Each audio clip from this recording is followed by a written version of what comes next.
Astaghfirullah. Bismillahirrahmanirrahim. Assalamualaikum warahmatullahi wabarakatuh. Alhamdulillah.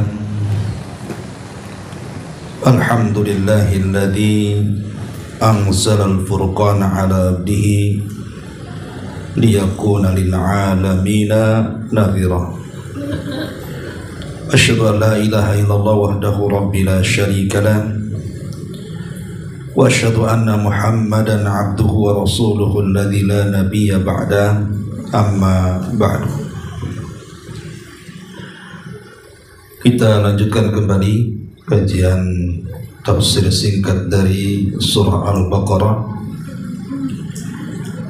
dan kita masuk pada ayat 185. A'udzubillahi minasyaitonirrajim. Bismillahirrahmanirrahim. Syahru Ramadhan alladzi unzila fihi al-Qur'an hudan lin-nasi wa bayyinatin minal huda wal furqan. Faman syahida minkumus syahra falyasum wa man kana maridan aw ala safarin fa'iddatu min ayyamin ukhra. Yuridullahu bikumul yusra wa la yuridu bikumul usra wa litukmilul iddata wa litukabbirullaha ala ma hadakum wa la'allakum tashkurun. Bulan Ramadan adalah bulan yang di dalamnya diturunkan Al-Quran sebagai petunjuk bagi manusia dan penjelasan-penjelasan mengenai petunjuk itu dan pembeda. Karena itu barang siapa di antara kalian ada di bulan itu, maka berpuasalah. Dan barang siapa yang sakit atau dalam perjalanan dia tidak berpuasa, maka wajib menggantinya sebanyak hari yang ditinggalkannya. Pada hari-hari lain Allah hendak kemudian memudahkan bagimu dan tidak hendak menyulitkan bagimu.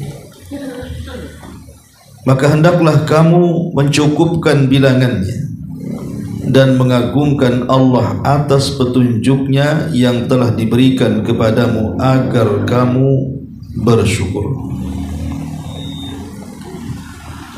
Ma'asyiral muslimat yang dimuliakan Allah subhanahu wa ta'ala, surah Al-Baqarah ini 185 menjelaskan kepada kita tentang kemuliaan bulan Ramadan. Kenapa bulan Ramadan sangat-sangat mulia dalam Islam? Padahal di zaman jahiliyah, orang-orang jahiliyah tidak mengenal apa itu Ramadan. Orang-orang jahiliyah itu mereka hanya mengenal Ashhur al-Hurum saja. Kalau bulan Dzulqa'dah mereka kenal itu bulan hurum. Kalau bulan Dzulhijjah mereka juga sangat mengetahui kemuliaannya karena itu bulan hurum. Begitu juga Muharram dan Rajab, mereka sangat meninggikannya karena keduanya juga bulan hurum. Tapi Ramadan mereka tidak kenal. Baru setelah diutusnya Nabi SAW, kemudian diturunkan Al-Quran. Di hari diutusnya Nabi SAW, disitulah kemudian orang-orang jahiliyah baru tahu tentang Ramadan, bahwa Ramadan itu adalah bulan mulia yang dimuliakan Allah khusus untuk orang Islam. Lah, rahasia kemuliaan bulan Ramadan ada dalam ayat ini, di mana Allah Subhanahu wa taala mengatakan syahru Ramadhan alladzi unzila fihi al-Quran. Bulan Ramadan adalah bulan diturunkannya Al-Quran. Apa maksudnya bulan Ramadan? Bulan diturunkannya Al-Quran. Kita tahu bahwa bulan diturunkan Al-Quran ini, atau Al-Quran saat diturunkan di bulan ini, sebagian ahli tafsir mengatakan bahwa saat Allah Subhanahu wa ta'ala menurunkan Al-Quran itu ada dua cara. Pertama, Al-Quran diturunkan secara keseluruhan 30 juz. Dari mana? Dari Lauhil Mahfud ke Baitul Uzza yang ada di langit pertama. Itulah yang diisyaratkan di dalam surah Al-Qadar, di mana Allah Subhanahu wa taala mengatakan inna anzalnahu fi lailatul qadr. Sesungguhnya kami turunkan Al-Quran secara keseluruhan itu di malam Lailatul Qadar. Jadi di malam itu Allah Subhanahu wa taala turunkan Al-Quran secara keseluruhan, tapi tidak sampai bumi, hanya sampai langit pertama saja yang disebut dengan Baitul Uzza. Atau yang kedua, bahwa Al-Quran turun di bulan Ramadan maksudnya ibtidaan, permulaannya saja. Adapun setelah itu bisa saja turun di bulan Ramadan, bisa juga turun di luar Ramadan, tapi permulaannya turun di bulan Ramadan. Kapan itu? Saat Nabi SAW berada di Gua Hira. Ketika Nabi SAW tafakkur selama 1 bulan di bulan Ramadan, maka tepatnya di 10 akhir Ramadan, lebih tepat lagi di tanggal-tanggal ganjil, disitulah Jibril datang kepada Rasul. Kemudian mewahyukan wahyu pertamanya dari Allah Subhanahu wa ta'ala, Suratul Alaq ayat 1 sampai 5. Iqra bismi rabbikal ladzi khalaq, khalaqal insana min 'alaq, iqra wa rabbukal akram alladzi 'allama bil qalam 'allamal insana ma lam ya'lam. Inilah 5 ayat pertama yang memulakan Al-Quran itu turun ke bumi.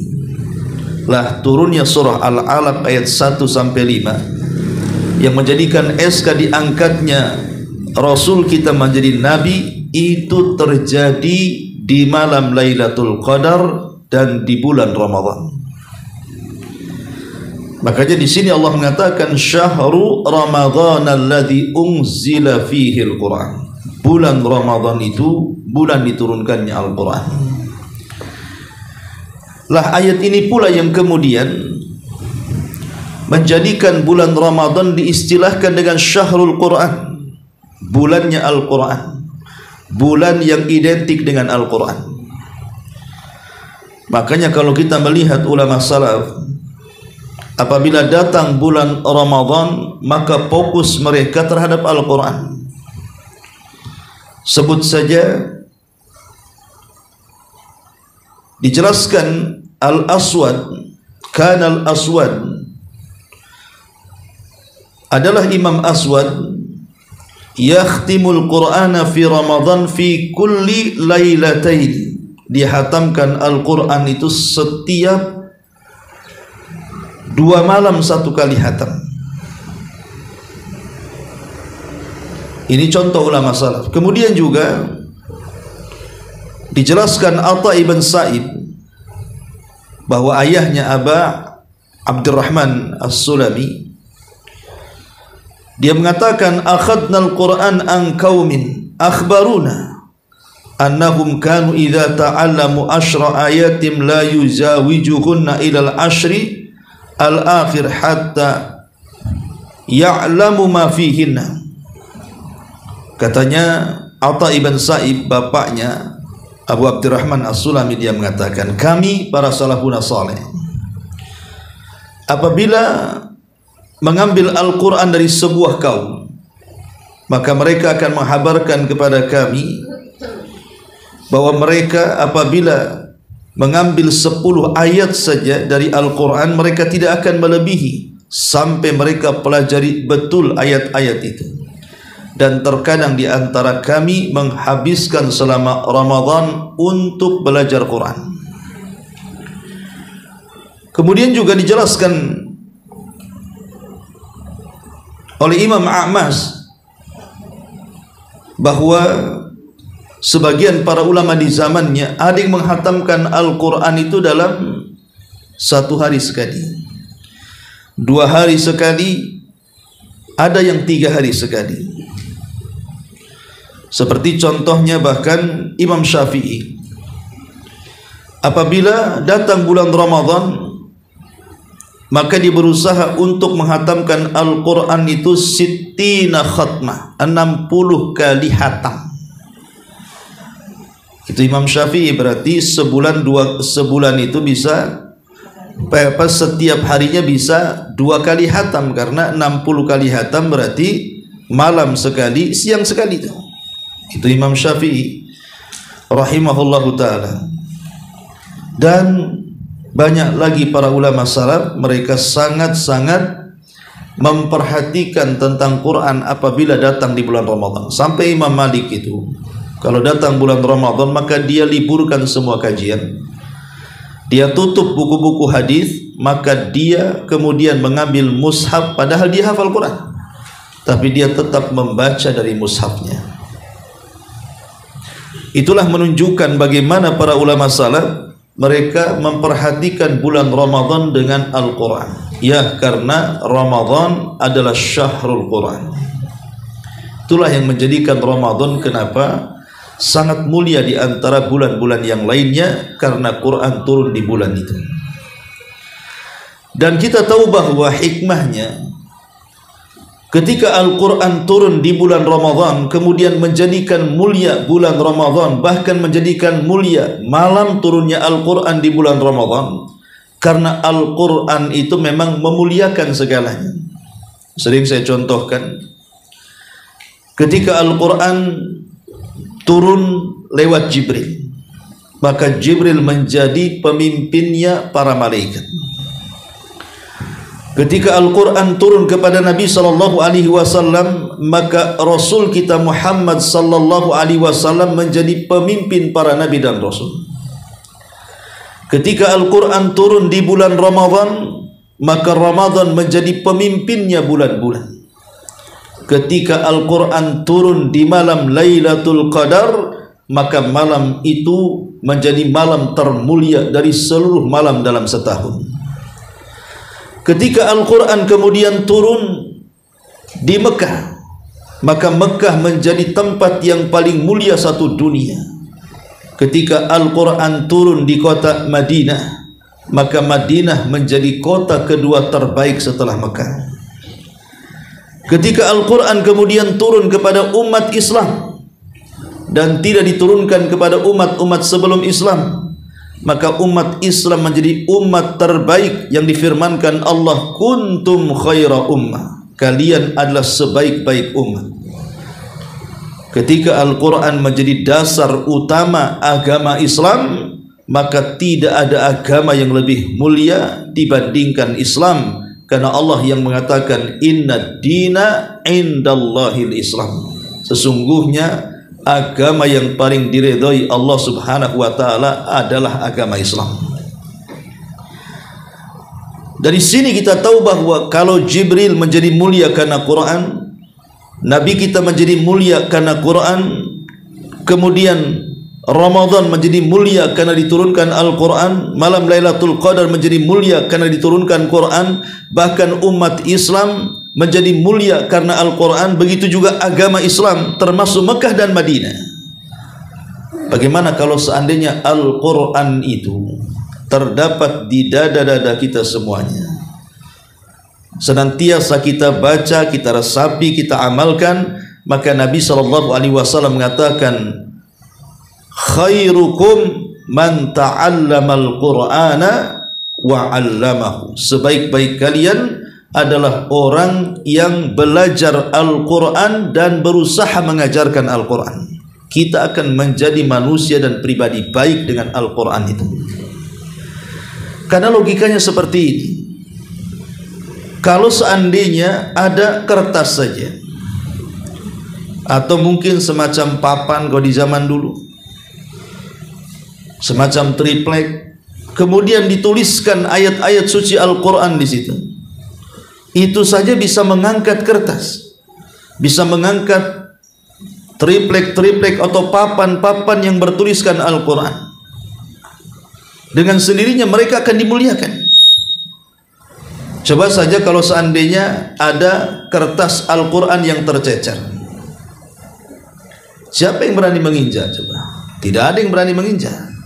Kenapa tidak berani diinjak? Karena bukan disebabkan kertasnya, disebabkan karena di situ ada ayat-ayat suci yang dituliskan di atasnya. Coba kalau seandainya kertas itu tidak bertuliskan Al-Quran, contoh saja, mungkin bertuliskan ya tulisan-tulisan biasa seperti koran, majalah, buku tulis atau yang lainnya, saya kira kalau ada orang yang menginjaknya pun tidak merasa bersalah. Kalaupun menyapunya pun biasa-biasa saja. Kalaupun seandainya dimasukkan ke dalam tong sampah sekalipun, orang tidak merasa berdosa. Ya. Coba kalau seandainya di situ kertasnya bertuliskan Al-Quran, tiba-tiba diinjak, ya, tiba-tiba diinjak, kemudian juga disapu, apalagi sampai kemudian ditaruh di tong sampah, itu kan sebuah penghinaan jadinya. Makanya kenapa kalau seandainya Al-Quran saja bisa mengangkat kertas, bisa mengangkat papan, bisa mengangkat triplek yang bertuliskan Al-Quran di situ, bagaimana pula manusia yang kalau seandainya Al-Quran itu ada pada dadanya, tentu lebih diangkat lagi. Yang kertas saja diangkat, apalagi manusia. Lah itulah yang kemudian di sini Allah katakan syahru Ramadhan alladzi unzila fihi al-Quran. Bulan Ramadhan, bulan diturunkannya Al-Quran. Sedikit bicara tentang Al-Quranul Karim. Ma'asyiral muslimat yang dimuliakan Allah Subhanahu wa taala, kita tahu bahwa Al-Quran itu bukan kalam manusia, tapi dia adalah kalam Allah Subhanahu wa taala. Dia bukan makhluk, tapi dia adalah kalam Allah yang turun dari langit. Sehingga karena Al-Quran adalah kalam-kalam Allah, bukan kalam manusia, maka akan membawa pengaruh yang sangat dahsyat, melebihi kalam yang lainnya. Dan yang menunjukkan bahwa memang Al-Quran itu kalam Allah, datang dari Allah Subhanahu wa ta'ala, sampai hari ini, ya, sejak zaman turunnya Quran sampai hari ini, Quran itu tidak bisa ditiru siapapun.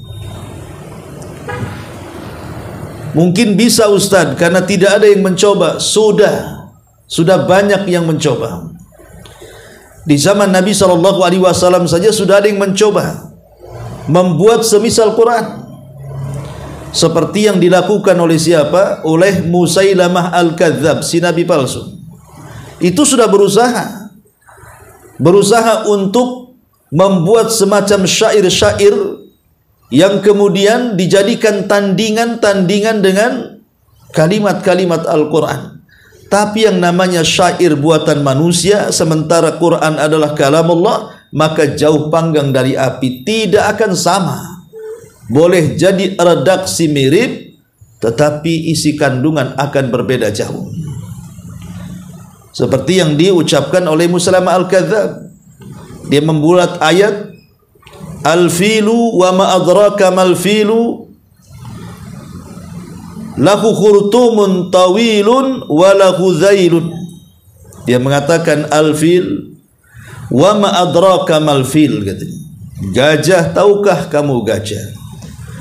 Gajah adalah lahu khurtumun tawil. Dia adalah binatang yang memiliki belalai panjang dan memiliki buntut atau ekor. Ya memang gajah seperti itu. Kenapa mesti kemudian digambarkan? Memang gajah punya belalai panjang, kemudian juga punya ekor, kan begitu. Tidak perlu pula digambarkan seperti itu. Apa lalu kandungan isinya, kan? Tidak ada. Boleh jadi redaksinya hampir mirip-mirip karena bentuk syair, tetapi isi kandungannya tidak ada makna sama sekali. Dan banyak ucapan Musailamah al-Kadzdzab yang berusaha untuk meniru-niru Al-Quran tapi tidak bisa, karena Allah Subhanahu wa ta'ala yang mengatakan di dalam Al-Quran, wa in kuntum fi raibim mimma nazzalna bihi fa'tu bi suratin min mithli wad'u syuhada'akum in kuntum shadiqin. Kalau kalian ragu dengan Al-Quran bahwa Al-Quran itu kalam Allah, silahkan buat satu surat saja semisal Al-Quran. Kalau kalian memang orang-orang benar, dan tidak akan sanggup, sejak diturunkannya sampai hari ini belum ada yang mampu menandingi kalam Allah Subhanahu wa ta'ala. Itu menunjukkan bahwa Quran memang datang dari Allah. Yang kedua, kalau memang Al-Quran itu bukan datang dari Allah Subhanahu wa ta'ala dan bukan kalam-kalamnya, tentu kita akan melihat adanya paradoks, adanya semacam kontradiktif satu dengan yang lainnya. Sebagaimana Allah mengatakan, walau kana min indi ghairillah lawajadu fihi ikhtilafan katsira. Kalau memang Al-Quran itu bukan datang dari sisi Allah Subhanahu wa ta'ala, tentu engkau akan mendapatkan isinya itu pasti satu dengan yang lainnya akan bertentangan. Tapi tidak ada tuh satu ayat dengan ayat yang bertentangan. Tidak mungkin dalam satu ayat mengatakan Allah itu Esa, di ayat yang lain Allah itu 3. Mustahil. Itu bukan ayat suci. Di satu ayat Allah mengatakan Qul huwallahu ahad, Allah itu Esa umpamanya. Di sisi lain umpamanya innallaha tsalitsu tsalatsa, Allah itu adalah Tuhan yang 3. Tidak mungkin Al-Quran itu yang satu mengatakan satu, yang satu mengatakan 3 dalam satu Quran. Tidak akan bertentangan.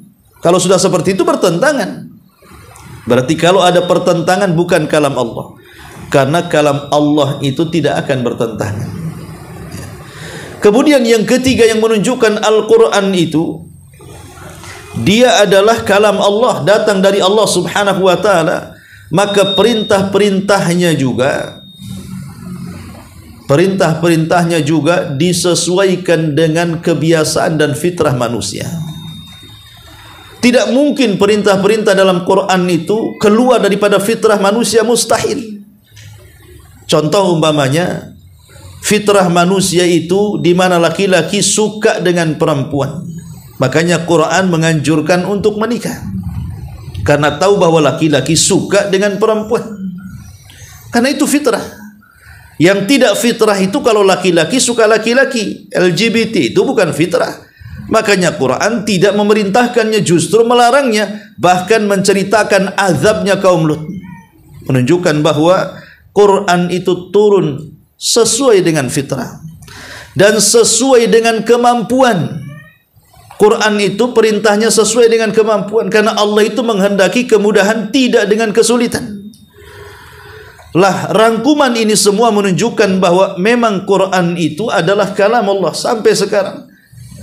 Dan untuk menunjukkan kalam Allah lagi, menunjukkan kalau Quran itu memiliki pengaruh yang luar biasa, baik kepada gunung, pada benda-benda mati, baik kepada pepohonan, baik kepada bangsa jin, baik kepada orang-orang kafir sekalipun, apalagi kepada orang-orang yang beriman. Itu pengaruhnya luar biasa. Makanya Allah mengatakan, "Lau anzalna hadzal Qur'ana 'ala jabalin la ra'aitahu khashi'an mutasaddian min khasyatillah." Kalau seandainya Quran ini diturunkan kepada gunung, maka engkau akan lihat gunung itu bergegar, kemudian pecah karena ketakutan kepada Allah Subhanahu wa ta'ala. Itulah pengaruh Quran kepada gunung. Kemudian juga Al-Quran juga pengaruh kepada binatang. Di zaman Rasul ada seorang sahabat namanya Usaid, ya. Belakangnya Usaid itu Usaid ibn Khudair. Usaid ibn Khudair radhiyallahu anhu, salah seorang tokoh Ansar. Satu malam dia solat malam, kemudian dia membaca Al-Quran dalam solat malam itu dengan cara dikeraskan. Tiba-tiba kuda yang ada di sekitar itu, yang sedang ditambatkan, tiba-tiba kemudian meringki dan bergerak-gerak, sehingga kemudian membuat Usaid ibn Hudayr ini ketakutan. Kenapa? Karena putranya Yahya itu, si Yahya, sedang tidur di dekat kuda itu.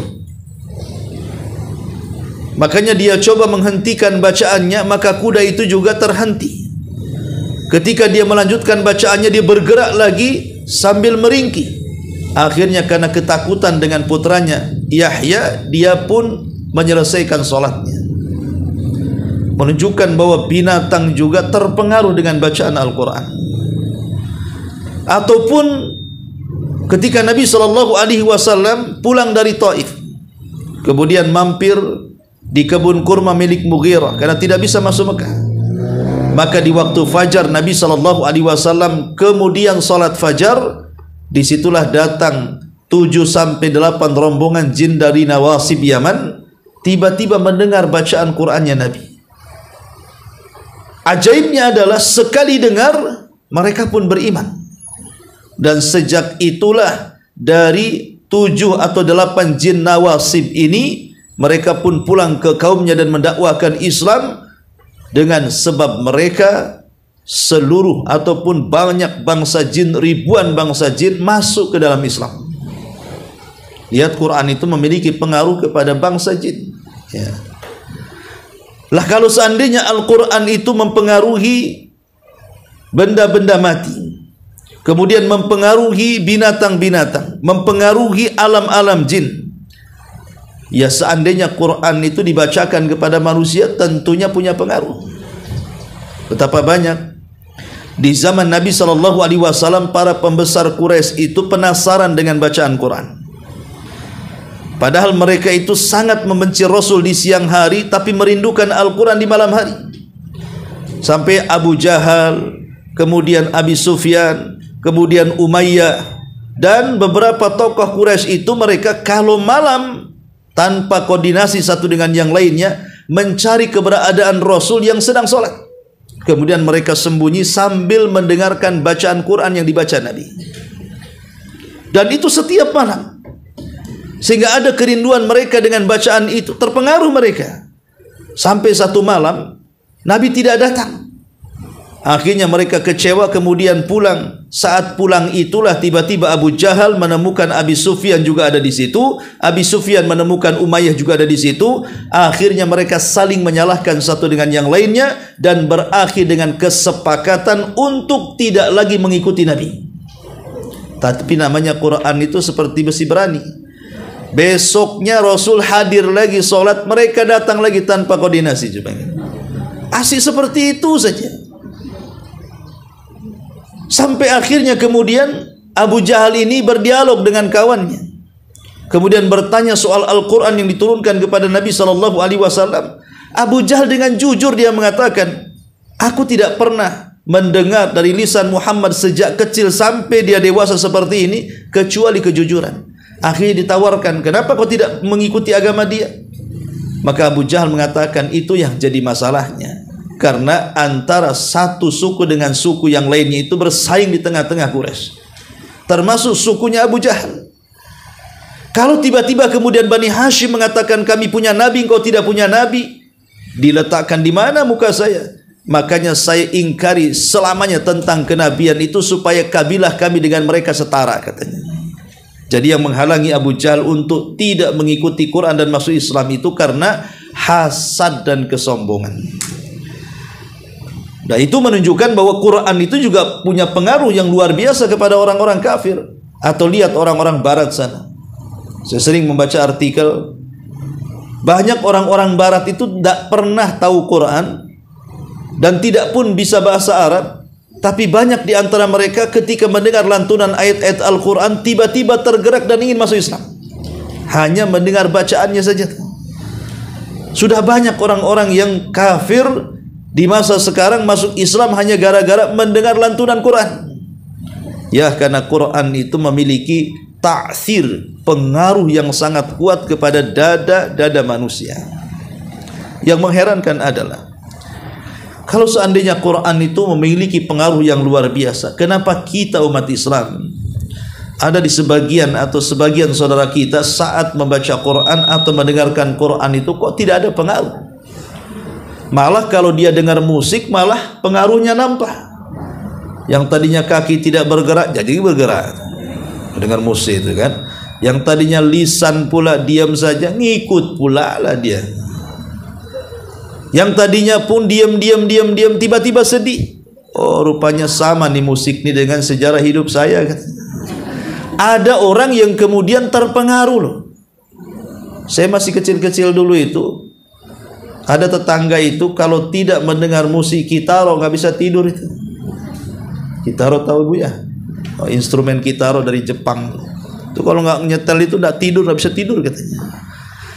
Lah ini aneh gitu. Mendengar lagu-lagu, mendengar instrumen, mendengar musik kok bisa terpengaruh? Sekali mendengar Quran asli tidak terpengaruh sama sekali. Ada apa ini? Sebagian para ulama mengatakan pertama karena tulul hijri lil Quran, kebanyakan meninggalkan Quran dan dekatnya dengan pengaruh-pengaruh musik selain daripada Quran. Kalau orang sudah lama tidak pernah membaca Quran, tidak pernah mendengarkan Al-Quran, maka lama-lama hati ini akan menolak Al-Quran. Coba saja ya. Tapi kalau hari-hari dengar musik kan itu, terpengaruh dia dengan musik. Ini yang pertama. Yang kedua, bisa saja karena maradul qalbi, sakit hatinya, ada masalah dengan hatinya itu. Boleh jadi keras hatinya. Keras hati itu ditimbulkan karena tidak pernah menyentuh Quran, tidak pernah mendengarkan Quran, jadi keras hatinya. Timbul penyakit-penyakit dalam hatinya. Kalau hati itu menjadi banyak penyakit atau bersarang penyakit di dalamnya, maka lama-lama akan keras tuh. Seperti orangnya pendendam, banyak hasad, dengki, iri hati gitu ya. Maka itu yang menjadikan kemudian keras hati itu. Kemudian yang ketiga, al-ghaflatu wal inshighalu bil mulhiyati, lalai, kemudian sibuk dengan perkara-perkara yang melalaikan dia dari perkara Quran. Boleh jadi disibukkan dengan pasangannya, disibukkan dengan anak-anaknya, disibukkan dengan keluarganya, disibukkan dengan perniagaannya, disibukkan dengan perdagangan dan bisnisnya, akhirnya tidak pernah mendengar Quran.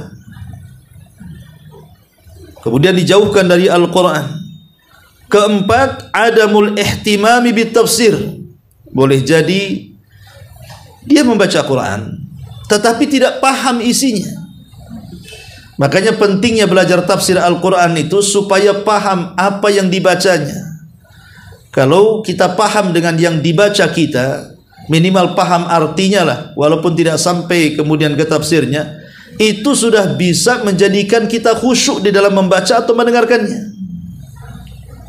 Termasuk juga kenapa kemudian orang itu tidak memiliki pengaruh dalam Al-Quran tadi, karena dia tidak khusyuk, tidak betul-betul mendengar ya, tidak betul-betul membaca sama sekali, hanya dijadikan ya sekali-kali aja baca, besok tidak, atau ada yang sama sekali tidak baca nunggu Ramadan. Nantilah Ramadan dihatamkan, sampai Ramadan tak dibaca juga gitu. Sampai akhirnya datang Ramadan tahun depan lagi, tidak juga dibaca juga, dan begitu seterusnya. Ditinggalkan betul Al-Quran itu. Lah kalau sudah seperti itu kata para ulama, maka selamanya kita tidak akan mengambil pengaruh dari Al-Quran. Padahal Al-Quran itu kalamullah. Quran itu adalah kalamullah. Ma'asyiral muslimat yang dimuliakan Allah Subhanahu wa taala. Lah di antara bentuk Al-Quran itu membawa pengaruh kepada kita. Kita kira-kira nih, kalau Al-Quran itu kita baca dan memiliki pengaruh kepada kita, apa sebagai pengaruhnya itu? Dan ini kita bisa introspeksi masing-masing kita.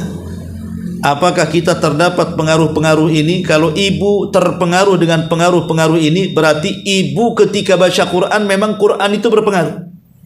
Tapi kalau tidak ada, berarti periksa hatinya tuh. Pertama, ziyadatul iman. Kalau saat membaca Quran iman kita naik. Iman kita naik gitu ya. Tiba-tiba kemudian ketika membaca Al-Quran itu terasa tenang hatinya, terasa ingin beribadah. Karena iman hati itu, iman naik itu biasanya menggerakkan badan untuk beribadah. Kan iman itu naik karena ketaatan, sebagaimana merosotnya iman itu karena kemaksiatan tuh. Jadi kalau tandanya kita membaca atau mendengar Quran itu berpengaruh, maka adalah tambahan iman di situ. Yang kedua, salah al-qulub, adanya perbaikan dalam hati. Mungkin mengurangi sifat dendamnya, sifat hasad hasudnya, sifat dengki iri hatinya berkurang, ya, walaupun tidak hilang sama sekali, tapi ngurangilah, ya. Karena Quran itu membawa pengaruh di dalam membersihkan hati. Sebagaimana dikatakan hajrul Quran, orang yang meninggalkan Quran itu bisa mengotori hati, maka orang yang membaca dan mendengarkan Quran juga bisa membersihkan hati. Inilah yang terkadang kita ini kalau cerita tentang hati, ya, kita tahu bahwa fisik manusia itu kan terbagi dua, ya. Ada jasad, ada ruh. Ada jasad, ada ruh.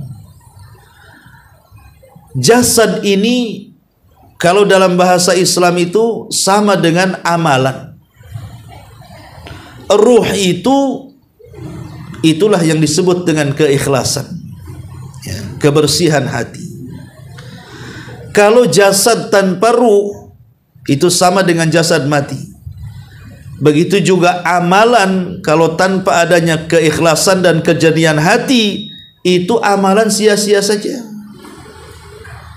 Lah tetapi masyarakat kita ini umumnya kaum muslimin, ya, mereka tidak pernah memperhatikan hatinya apakah kotor ataukah tidak, berpenyakit ataukah tidak. Yang diperhatikan manusia itu justru badan dia. Kalau kotor langsung mandi, kalau ada penyakitnya langsung diobati. Tapi kalau hatinya kotor tidak pernah langsung dibersihkan, atau kalau hatinya sakit tidak langsung diobati.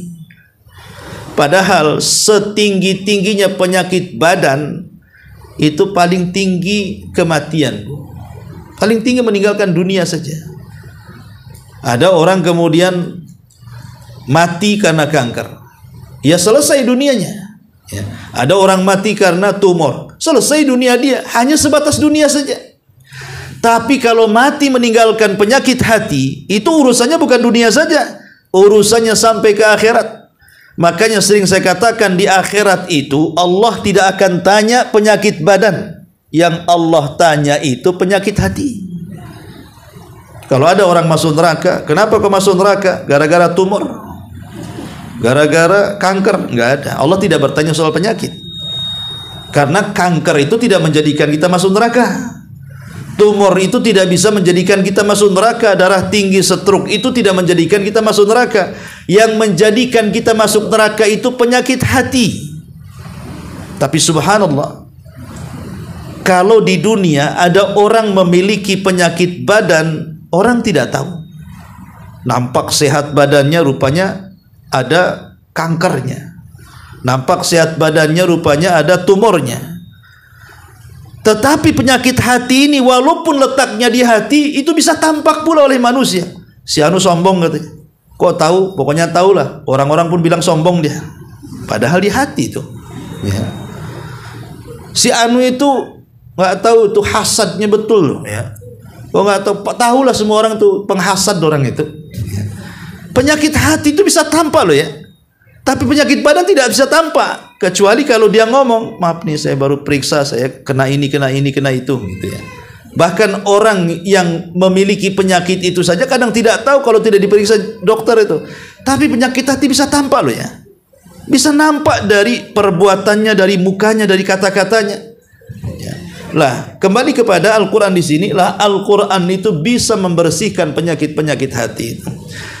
Kalau seandainya saat membaca Quran hati kita makin jernih, hati kita makin tenang, berarti adalah pengaruh tuh Quran tuh pada hati kita. Kemudian yang ketiga, al-iqbal ala ta'atillah. Lebih semangat untuk melakukan ketaatan setelah baca Quran. Kemudian yang keempat, ziyadatu khasyatillahi azza wa jalla, lebih takut kepada Allah lagi. Setelah mendengarkan Quran, setelah membaca Quran, kok rasanya lebih takut lagi kepada Allah. Lebih takut bermaksiat lagi, takut tidak melakukan ketaatan, dan begitu seterusnya. Yang kelima, tahdhibus suluk wal akhlak. Ada perubahan dari suluk perbuatan dan juga akhlak dia. Dulu sebelum sering membaca Quran atau sering mendengarkan Quran, ya kadang-kadang sibuk menggibah sana, menggibah sini, ngerumpi sana, ngerumpi sini, nyebar hoax sana, nyebar hoax sini, ngadu domba sana, ngadu domba sini umpamanya. Setelah sering membaca Quran, mendengar Quran, mulailah kemudian berkurang, akhlaknya semakin baik.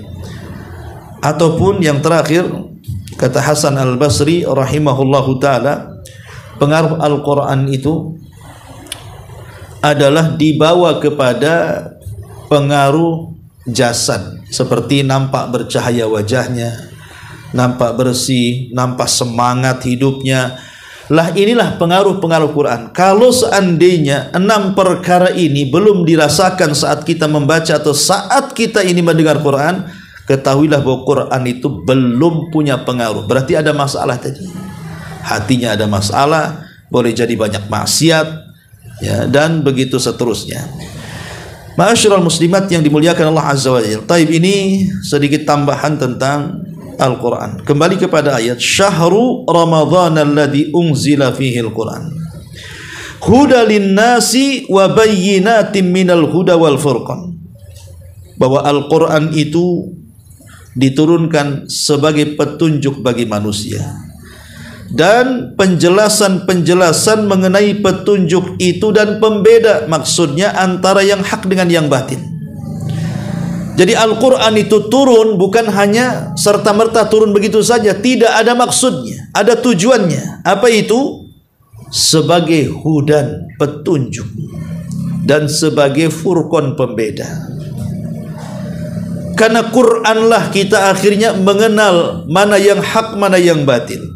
Karena Quranlah akhirnya kita mengetahui jalan ke sorga dan ini jalan ke neraka.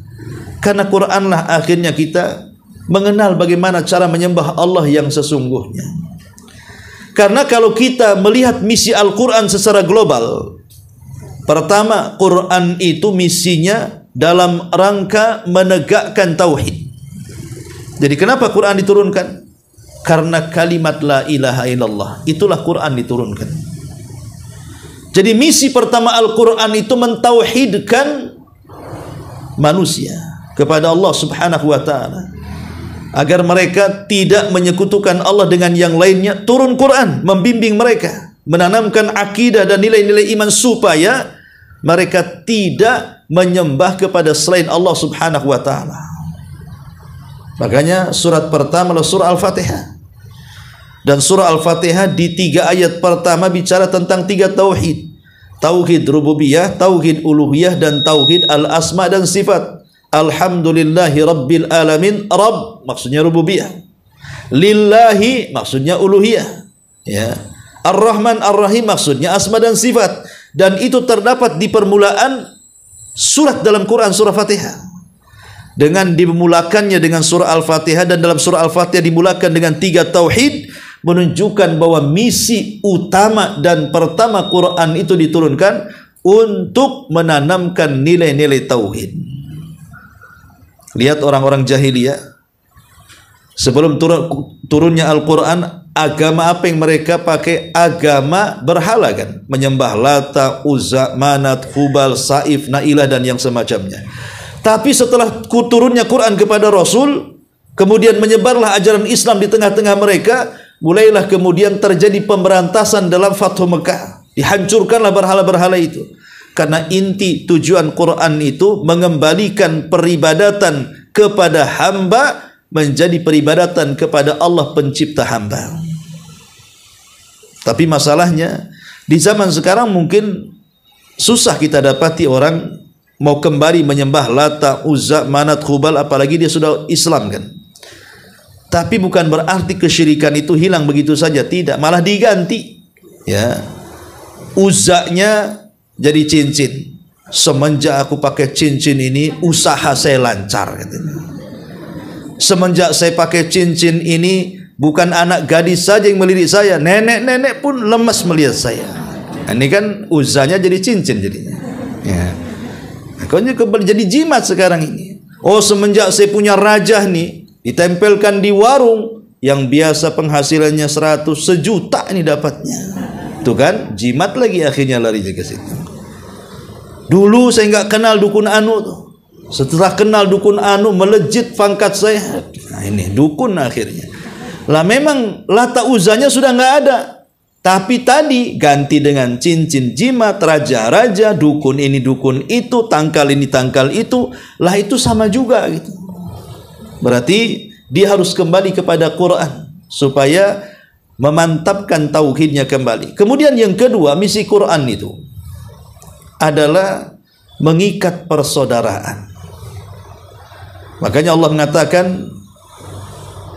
Allah menciptakan itu min dzakarin wa untha wa ja'alnahu syu'uban wa qabaila lita'arafu. Ketika Allah menciptakan kita kan ada laki-laki, ada perempuan. Kemudian menciptakan bersuku-suku dan berbangsa-bangsa. Supaya apa? Supaya saling kenal satu dengan yang lainnya. Makanya kalau kita lihat misi Rasul setelah hijrah dari Mekah ke Madinah, apa itu? Ta'akha, mempersaudarakan antara orang Muhajirin dan Ansar. Makanya Allah Subhanahu wa taala mengingatkan mereka, wadhkuru ni'matallahi 'alaikum idz kuntum a'daan fa'alafa baina qulubikum. Ingatlah akan nikmat yang Allah anugerahkan kepada kalian dulu kalian musuhan. Dengan datangnya Islam dan Al-Quran kepada kalian, sekarang kalian saling bersaudara. Jadi misi Quran itu merekatkan persaudaraan sesama muslim tentunya. Kita harus merekatkan persaudaraan sesama muslim di atas Quran, karena persaudaraan di atas Quran itu jauh lebih erat dibandingkan persaudaraan nasab. Ya. Maka ini misi Quran yang kedua. Ya. Lah misi Quran yang ketiga disebutkan oleh para ulama, selain daripada menanamkan tauhid, kemudian juga berusaha untuk membuat persaudaraan sesama kaum muslimin, lebih daripada itu menjauhkan manusia dari kecintaan kepada dunia dan mengingatkan mereka kepada akhirat. Atau dengan kata lain, misi Quran itu memberantas sikap sekuler, di mana orang itu dilupakan dengan akhirat. Datang Quran bahwa di sana ada akhirat. Ya. Karena ketika orang kemudian mengingkari tidak adanya akhirat, ini bahaya dalam kehidupannya. Lihat orang-orang jahiliyah itu, mereka tidak yakin mereka akan dibangkitkan. Padahal sebenarnya kalau logika saja ya, kalau seandainya kita ini okelah, di dunia kita yakin ada akhirat, soal nanti setelah mati ada akhirat ataupun tidak, kan tidak ada ruginya. Tapi di dunia tanamkan bahwa ada kehidupan setelah kematian, ada balasan setelah kehidupan. Kita tanamkan itu. Kemudian kita mati, tahu-tahu tidak ada apa-apa setelah kematian, rugi? Tidak.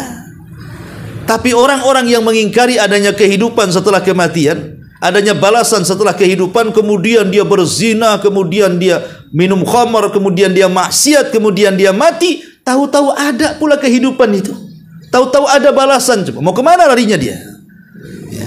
Lah ini yang harus dipahami, bahwa Quran itu datang untuk itu. Ya. Menceritakan tentang banyak peristiwa setelah kematian. Supaya apa? Dari sinilah kemudian Al-Quran bisa merubah kehidupan umat manusia. Dan tentunya juga Al-Quran juga diturunkan dalam rangka memuliakan kaum wanita. Karena di zaman itu ya, para wanita memang tidak ada harganya. Orang-orang jahiliyah menganggap wanita itu bagaikan sampah, hanya untuk pemuas nafsu seks saja. Tapi setelah datangnya Rasul, turunnya Al-Quran, maka dimuliakanlah kaum wanita sejak zaman itu sampai hari ini. Ya. Jadi itulah diantara misi-misi kenapa Al-Quran itu diturunkan, karena Quran itu sebagai hudan, petunjuk, dan juga pembeda. Kemudian Allah Subhanahu wa taala mengatakan, "Faman syahida minkumus syahra falyasum." Barang siapa yang melihat bulan, maksudnya melihat hilal di bulan Ramadan, maka berpuasalah. Maksudnya puasa Ramadan. Nah, ayat ini adalah ayat yang memansuh perintah puasa sebelumnya. Karena kan sudah saya jelaskan bahwa awal diperintahkan puasa itu bagi kaum muslimin adalah puasa tanggal 10 bulan Muharram, atau disebut dengan Ashura. Itulah pertama kali puasanya kaum muslimin. Kemudian naik pada peringkat yang kedua tentang puasa di bulan Ramadan, tetapi tidak ada pemaksaan. Yang mau puasa silahkan, yang tidak puasa tidak apa-apa, tapi harus bayar fidyah. Siapapun boleh tidak puasa, tapi dia harus bayar fidyah. Tapi kemudian setelah turun Al-Baqarah 185 tidak ada lagi fidyah. Semua puasa. Yang sanggup puasa. Tidak ada cerita ganti fidyah. Makanya di sini Allah mengatakan, "Faman syahidu minkum asy-syahra falyasum." Siapapun yang melihat hilal, puasa tanpa terkecuali. Enggak ada lagi pilihan. Nah, sejak turun ayat ini, maka semua kaum muslimin berpuasa sejak zaman turunnya ayat ini sampai hari ini. Adapun yang boleh membayar fidyah itu menurut pendapat yang kuat cuma dua. Satu, kakek-kakek, nenek-nenek yang sudah tua renta tak sanggup puasa, mau diapakan lagi? Apalagi pikun, bilang puasa tapi makan, ya kan? Bilang makan tapi puasa, ya. Itu orang pikun, ya sudah, orang seperti ini kan tidak bisa dipaksakan puasa. Maka orang seperti ini boleh bayar fidyah. Atau orang sakit yang memang tidak diharapkan kesembuhannya. Kata dokter ini nggak akan sembuh, pengalaman penyakit ini nggak akan sembuh, kalau dia puasa mati nanti. Akhirnya kemudian karena ada fatwa dari dokter, maka dia tidak boleh puasa, karena kalau puasa memadaratkan dia. Maka cukup bayar fidyah saja. Adapun wanita yang menyusui, wanita hamil gitu ya, atau yang sakit yang mungkin kemudian sakitnya bisa disembuhkan gitu. Atau walaupun dia sudah tua, sudah kakek ataupun nenek, tapi masih kuat puasa. Masih kuat puasa, kan ada nenek-nenek pun masih kuat puasa, yang muda pula tumbang dia. Kan ada tuh. Kalau kakek nenek masih sanggup puasa, ya puasa. Jadi itu tidak boleh bayar fidyah. Kalau mereka sampai kemudian batal di tengah jalan, maka mereka harus mengqadha puasanya. Dari sini Allah mengatakan, wa man kana maridhan aw ala safarin fa iddatu min ayyamin ukhra. Ya. Maka barang siapa yang kemudian membatalkan puasanya, mungkin dalam posisi sakit, dalam perjalanan, dia tidak sanggup puasa, maka silahkan ganti puasanya di hari-hari yang lain yang sudah ditentukan. Mulai dari Syawal sampai Sya'ban. Nah, ini sekarang bulan Sya'ban, bulan nyaur hutang. Bagi yang punya hutang banyak, sekarang waktunya, mumpung ada waktu. Jangan sampai masuk Ramadan masih juga punya hutang. Jadi ini kesempatan emas, berapa hari lagi ke depan mau Ramadan, ingat-ingat berapa hari hutangnya. Jangan dibawa kebiasaan kepada ngutang sama orang, ditagih hutangnya nggak ingat. Ketika hutang sama Allah nggak ingat juga. Mungkin 3 hari padahal seminggu. Lah ini harus dipahami, karena hutang kepada Allah lebih berhak dibayar dibandingkan hutang kepada manusia. Ya, kepada manusia tetap dibayar, cuman hutang kepada Allah harus lebih dibayar lagi. Apalagi kalau hutangnya itu merupakan kewajiban, takutnya mati sebelum datang atau melunasi hutang-hutangnya. Karena Allah mengatakan, yuridullahu bikumul yusra wa la yuridu bikumul usra. Ini kaedah dalam kehidupan umat Islam ini. Allah itu tidak menghendaki kesulitan bagi kita. Allah itu menghendaki kemudahan. Makanya Islam itu bukan agama sulit. Islam itu bukan agama rumit. Islam itu agama mudah semudah-mudahnya, walaupun jangan dipermudah. Contoh namanya di sini, Kalau kita umpamanya tidak tahan ya ketika safar, karena safar zaman dulu itu beda dengan safar zaman sekarang. Safar zaman dulu kan lewat padang pasir, cuaca ekstrim, panas terik matahari yang luar biasa gitu. Sehingga mereka tidak tahan untuk berpuasa dan akan memadaratkan mereka. Maka Islam memudahkan, boleh kau bayar, boleh kau batalkan, nanti kau bayar. Ya. Atau orang sakit juga sama. Nah ini kan kemudahan dalam Islam gitu ya. Bahwa Islam itu tidak pernah mengajarkan kesulitan. Sebab kalau seandainya Islam mengajarkan kesulitan, pasti orang mungkin udah banyak kesulitan dalam Islam. Contoh umpamanya orang menguburkan jenazah. Orang Jawa mati di Batam. Kalau setiap orang mati dikuburkan di tempat kelahirannya, itu kan mempersulit, Bu. Gimana kalau tidak punya ongkos untuk pesawatnya? Apa kita gendong dari sini ke Jawa kan gitu? Enggak. Islam ini agama mudah. Kuburkan di tempat dia mati. Contoh Nabi. Nabi itu orang mana? Mekah. Matinya di mana? Madinah. Dikuburnya di Mekah? Tidak, dikuburnya di Madinah.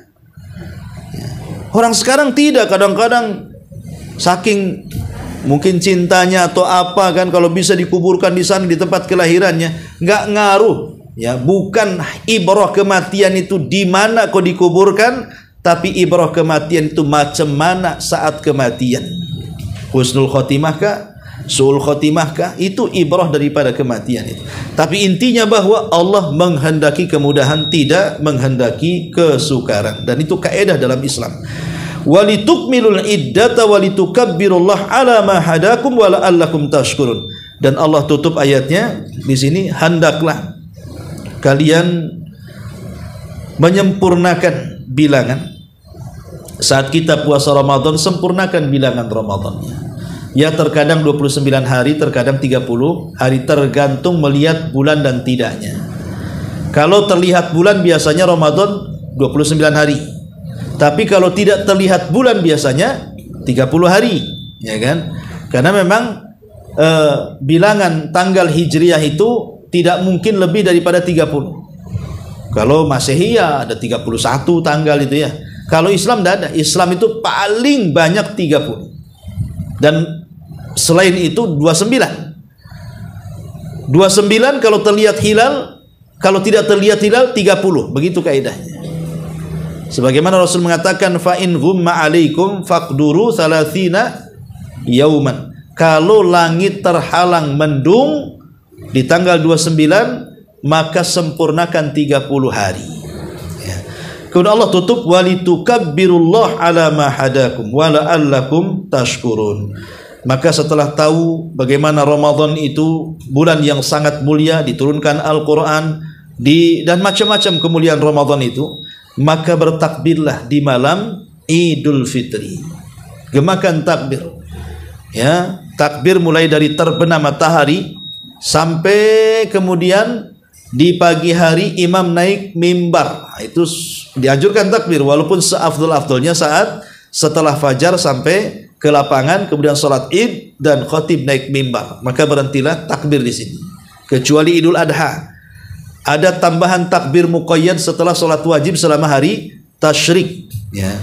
Walitukmilul iddata walitukabbirullaha ala ma hadakum wa la'allakum tashkurun. Dan itu bentuk syukur kita kepada Allah yang telah menganugerahkan bulan termulia dan teragung kepada kita. Wallahu a'lam. Ini diantara keterangan singkat dari Al-Baqarah 195. Taib, sampai di sini. Kalau mau bertanya silakan. Assalamualaikum warahmatullahi wabarakatuh. Tadi Ustaz kita ada membacakan ayat yang dimana Allah mengatakan yuridullahu bikumul yusra wa la yuridu bikumul usra, dimana Allah mengatakan Allah tidak menginginkan kesulitan untuk kalian, tapi Allah menghendaki kemudahan untuk kalian. Yang ditanyakan adalah ketika orang tertimpa musibah, entah itu penyakit atau musibah lainnya, itu terbebani oleh dia bahwa sepertinya ini berat. yang tidak sanggup dia untuk menjalankan, sementara Allah mengatakan apapun yang terjadi kepada kalian itu adalah baik. Jadi bagaimana untuk mengkolaborasi antara keadaan yang kita alami dengan ayat-ayat Allah yang mengatakan bahwa apapun yang menimpa kalian itu adalah baik untuk kalian. Nah, Ustaz. Ya. Alhamdulillah. Di sini Allah Subhanahu wa taala membuat kaidah, ciri khas daripada agama Islam. Bahwa Islam itu tidak mensyariatkan sesuatu yang membebankan kepada umatnya. Tidak bisa sholat berdiri, duduk. Tidak bisa sholat duduk, baring. Tidak bisa sholat baring, isyarat.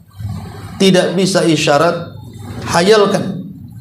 Tidak bisa hayalkan, sholatkan. Nah, udah selesai, gimana pula terakhir, ya. Jadi menunjukkan bahwa ada alternatif-alternatif. Terkadang kemudahan Islam itu dalam bentuk pengguguran secara total. Ibu diwajibkan haji karena itu bagian daripada rukun Islam. Masalahnya tidak ada duit. Ada duit pula, sakit tak bisa jalan. Bahkan sakitnya parah. Maka tidak wajib bagi dia berangkat kan gitu.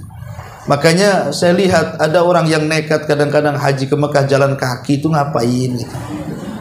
Yang lebih herannya dibilang wali Allah pula. Bukan wali Allah, wali nekat itu. Karena pernah terjadi di zaman Nabi, penduduk Yaman itu.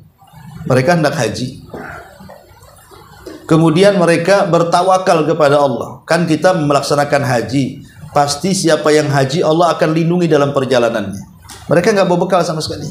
Berangkat penduduk Yaman itu ke Mekah. Banyak yang mati di tengah jalan. Sampailah kemudian berita ini sampai kepada Rasul. Turun ayat, wa tazawwadu fa inna khaira zadit taqwa. Berbekal kalian. Memang sebaik-baik bekal takwa, tapi berbekal kalian. Jangan modal nekat. Ya. Jadi Islam itu membuat kemudahan, ada yang sifatnya secara total dihapuskan. Ada yang sifatnya disingkat dan dikurangi. Seperti dari ibadah sholat yang 4 rakaat dikurangi jadi 2 rakaat. Kan kemudahan itu. Dikurangi. Ya. Tapi kalau puasa jangan dikurangi setengah hari. Nah, ini sholat aja yang bisa dikurangi dari 2 rakaat sampai dari 4 jadi 2. Itu saja. Yang 2 rakaat nggak bisa jadi 1. Artinya cuma 4 rakaat saja. Atau kemudahan itu terkadang diganti. Tidak ada air, bawahnya kan tayamum, kan diganti itu namanya. Nggak ada air, tayamum. Terkadang diganti seperti itu. Jadi ada yang sifatnya gugur secara keseluruhan, ada yang sifatnya pengurangan, ada yang sifatnya penggantian. Itulah kemudahan di dalam agama Islam. Ya. Adapun kalau umpamanya, apakah kemudian dibawa kepada kehidupan manusia? Ini kan bicara ibadah, bicara fikih kan itu ya. Apakah kemudian bagaimana kalau seandainya seseorang itu tertimpa musibah? Musibah apa saja? Kemudian menganggap Allah ini mempersulit saya saja katanya. Kenapa saya ditimpa sakit akhirnya saya tidak bisa menghidupi keluarga? Kenapa saya dibuat kecelakaan akhirnya saya susah pula mau bekerja dan begitu seterusnya? Ya. Ada orang yang berpikir ke situ sebenarnya.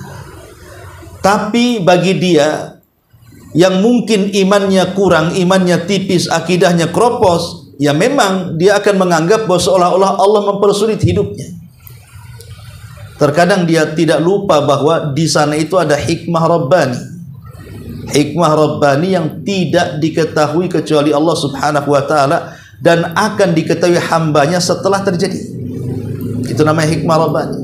Boleh jadi Allah Subhanahu wa ta'ala hendak menguji dia, imannya kokoh atau tidak. Jangan-jangan baru kena tiup angin sedikit mereng. Nah, berarti tak kokoh tuh imannya. Oh, kokoh dia imannya. Berarti kokoh, tambah lagi ujiannya tuh. Karena ujian itu kan akan terus ditambah sampai betul-betul dia mendapatkan kemenangan dalam ujiannya. Kan ujian itu kan atas kadar keimanan seseorang. Kalau imannya tipis ya ujiannya juga remeh-temeh. Kalau imannya kuat pasti ujiannya juga kuat.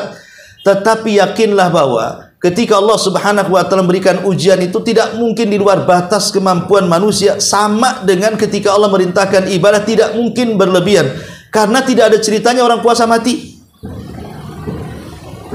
Pamannya gara-gara Ramadan tahun ini karena kelaparan puasa pada mati kayak corona bapaknya kan nggak ada ceritanya tuh, nggak ada. Padahal puasa kan menahan lapar dari pagi sampai sore kan, Allah tahu itu batasnya.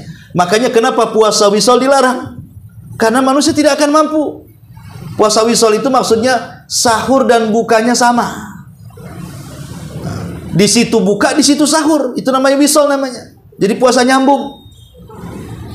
Kan nggak tahan orang, sampai terjadi para sahabat sampai pingsan-pingsan gara-gara wisol kan. Oh, berarti batas manusia tidak bisa 1 hari 1 malam dia puasa. Makanya Allah Subhanahu wa taala memerintahkan puasa itu dari terbit fajar shadiq sampai terbenam matahari saja. Pasti manusia sanggup. Dan sampai hari ini tidak ada orang mati karena puasa. Artinya Allah itu memberikan perintah sesuai dengan kesanggupan. Sama ketika Allah Subhanahu wa taala menguji kita juga sesuai dengan kesanggupan. Kalau dia berhasil, maka nanti akan ada waktunya. Inna ma'al usri yusra, inna ma'al usri yusra. Ketika Allah menyebutkan kalimat usr dengan alif lam, ketika menyebut yusra tanpa alif lam, dalam bahasa Arab alif lam itu menunjukkan ma'rifat, diketahui bendanya. Tanwin itu menunjukkan nakirah, makna umum, seolah-olah Allah ingin mengatakan kesulitan pertama adalah kesulitan kedua, tapi kemudahan pertama bukan kemudahan kedua. Bisa saja Allah berikan 1 kesulitan, tapi setelahnya bisa saja Allah buat 10 kemudahan. Jadi ya hadapi dulu kesulitan itu. Nanti kalau kita sabar menghadapinya, nanti banyak kemudahan dan begitu seterusnya. Contoh, ada orang yang sudah nikah 40 tahun tak punya anak, sekali punya anak tiap tahun brojol dia. Ya kan, ada orang yang seperti itu tuh. 40 tahun dia susah ke sana kemari, cari dokter, cari singsek, cari herbal, semua diminum. Ya. Rupanya tak kunjung-kunjung, stres dia. Setelah Allah berikan 1 anak, beranak terus. Ya. Ini contoh mamanya. Di masyarakat kan ada yang seperti itu. Ada orang yang sulit hidupnya, pengen kaya, sana sini sudah berusaha. Tanpa sadar rupanya betul-betul Allah berikan rizki, entah dari mana arahnya. Tahu-tahu kaya saja dia. Ya. Itu kehidupan dunia, itu pasti terjadi. Dan kita harus yakin bahwa setiap kesulitan itu pasti ada kemudahan. Kapan itu wallahu a'lam. Sampai selesai ujian Allah Subhanahu wa taala kepada kita. Wallahu a'lam. Satu lagi Ustaz, ini pertanyaan yang dikirim. Assalamualaikum Ustaz. Waalaikumsalam. Anak ingin bertanya, tadi Ustaz mengatakan bahwa pengaruh Al-Quran kepada kita salah satunya adalah iman kita akan naik dan perbaikan dalam hati. Yang ingin anak tanyakan, anak selalu membaca Al-Quran, tapi yang anak rasakan itu bukan tenang atau perbaikan hati, tapi anak selalu merasa sedih, dan sedih yang anak rasakan ini adalah anak tidak tahu apa yang anak rasakan. Apakah ini termasuk dari waswas syaitan, Ustaz? Ya, alhamdulillah. Sedih karena perasaan takut yang dilahirkan saat membaca Quran itu dampak daripada pengaruh Al-Quran. Namanya saat membaca Quran ingat dosa, saat baca Quran ingat mati, saat baca Quran ingat azab. Itu bagus. Ya. Akhirnya dia nangis. Tapi kalau saat baca Quran ingat utang, itu kan beda, itu masalah dunia ya. Saat baca Quran ingat rumah tetangga, kenapa bagus rumah saya pula gubuk, itu udah beda tuh ya. Itu tanpa baca Quran saja, nengok saja udah ingat itu. Artinya maksudnya ingat-ingat yang positif ya. Kalau dia baca Quran ingat kematian, ingat akhirat, ingat kuburan dan begitu seterusnya, itu bagus. Tapi yang namanya setan ya jelas lah. Kalau was-wasnya kemudian membuat dia malah akhirnya melamun kemana-mana gitu kan, ya bisa saja itu was-was daripada setan, karena setan itu berusaha memalingkan kita dari ibadah. Apalagi baca Quran itu sesuatu yang dibenci setan. Setan itu paling takut dengan orang baca Quran. Lihat hadis Nabi mengatakan ketika bicara tentang keutamaan surah Al-Baqarah. Siapa yang baca surah Al-Baqarah, lari itu setan. Dalam riwayat yang dilemahkan ulama itu 3 hari lari dari rumah kita kalau kita baca surah Al-Baqarah. Bahkan setan sendiri yang membuka rahasia kan, ketika dia memberitahu Abu Hurairah, bacalah surah ayat kursi sebelum tidur wahai Abu Hurairah, karena kalau kau baca ayat itu setan tidak akan mendekati kamu dan engkau akan dijaga sampai bangun tidur. Setan itu yang ngomong begitu ya. Kan setan ngasih tahu rahasianya. Jadi memang orang baca Quran itu paling tidak suka. Makanya kenapa sekarang ini memang misi setan berhasil, membuat orang yang membaca Quran itu tidak fokus dengan adanya alat pintar handphone itu. Karena akhirnya tidak fokus, sekali-kali baca Quran. Karena di sampingnya handphone kan, sekali-kali baca handphone. Padahal tujuannya hanya nengok saja, takut ada WA masuk. Akhirnya apa? Fokusnya ke WA tadi. Oke, balas membalas. Baca Quran 10 menit, dia bisa 1 jam pegang handphone. Nah ini kan sekarang lebih mudah setan itu memalingkan orang membaca Quran. Karena yang pertama kali setan itu kalau menggoda orang beribadah pasti digoda hatinya dulu. Digoda hatinya dulu. Pertama kali setan kalau menggoda orang baca Quran, orang sholat atau beribadah, pasti hatinya tuh digoda. Makanya lihat dalam sholat saja, Rasul pernah mengatakan, ikhtilasun yakhtalisuhu syaitan. Curian yang dicuri setan dalam sholatnya seorang hamba itu. Apa yang dicuri setan? Kehusuannya. Setan sengaja masuk dalam kehusuan, maksudnya ke hati sanubari orang yang sholat, kemudian diingatkan perkara-perkara yang tidak ingat saat sebelum sholat menjadi ingat saat sholat. Ribut sebelum sholat, cari pensil.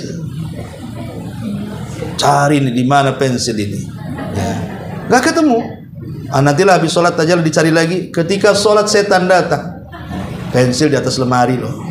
Kan itu ya. Kan memang begitu, dia masuk di situ. Apalagi kalau umpamanya dompet kan itu makin was-was lagi itu. Nah ini contoh saja bagaimana setan itu memang berusaha dari tingkat hatinya dulu, dibuat tidak khusyuk, dibuat tidak tumaknina. Termasuk membaca Quran juga ditakut-takuti, dibuat menghayal, dibuat melamun. Ya ini was-was daripada setan. Makanya kenapa sebelum baca Quran kita suruh ta'awudz. A'udzubillahi minasyaitonirrajim. Supaya ketika membaca Quran tidak diganggu setan. Karena setan paling tidak suka dengan orang yang membaca Quran. Wallahu a'lam. Ya, sampai di sini mudah-mudahan ada manfaatnya. Subhanallah bihamdika asyhadu an la ilaha illa anta astaghfiruka wa atubu ilaik. Allahu ta'ala alam. Assalamualaikum warahmatullahi wabarakatuh.